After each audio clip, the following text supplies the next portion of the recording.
Welcome to University of Life. I'm Richard Corey, and today we'll be talking about health begins in the garden. Since health begins in the garden begins with the soil, so let's start with the soil.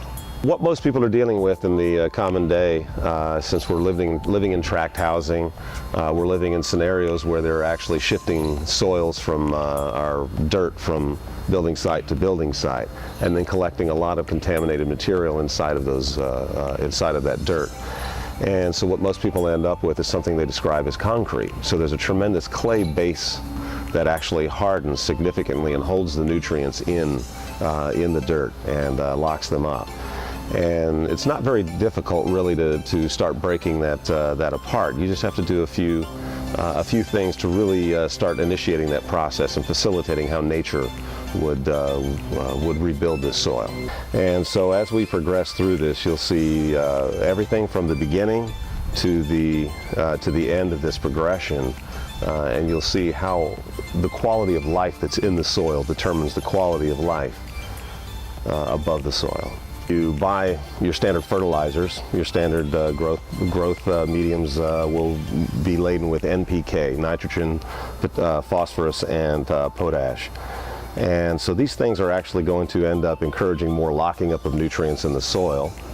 And the goal is to actually release those nutrients. So what you need to be doing is considering how nature would go about this. How does nature actually create an infiltration into the soil?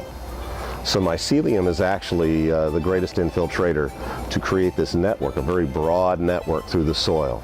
And what these mycelium will do is they'll actually render the nutrients from the soil, for one. They'll help to break rocks down and release those minerals for the plants to pick up and bring into their fruits, so we can then take those in. That's what the body uses to balance itself, but it's also what the body uses to create the quantum function, that energy, that spark of life inside of the cell itself. That same thing needs to happen in the soil, and that's what we're going to show you how to create, just by creating a living soil content. Many sources are available for mycelium, so just simply taking wood material that's been taken down from neighbors, trees that have been trimmed, trees that have been removed. You'll actually, by burying those, ending up finding mushrooms growing out of those. Some kind of mushroom will find its way into the material. And what I'm calling a mushroom, of course, in this case, is what most people call mushrooms, is the fruiting body itself. But below ground, you have the mycelial structure that is the foundational network for these fruiting bodies. So you must provide very specifically if you're trying to deal with certain problems in the soil, or you can use a very broad spectrum of the mushroom spores to inoculate your soil.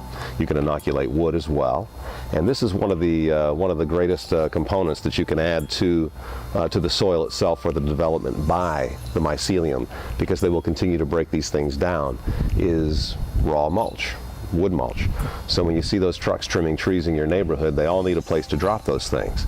And most of them are actually going to be spending a lot of money to get it to a place and then have to spend the money in that place.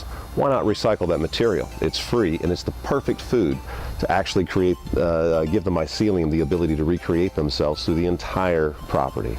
So you want that network built simply because they're going to be able to translate nutrients from one aspect of the system to another aspect of the system.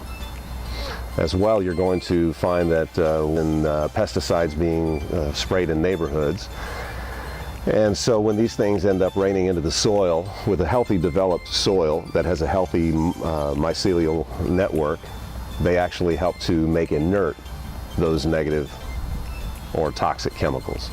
Not at all.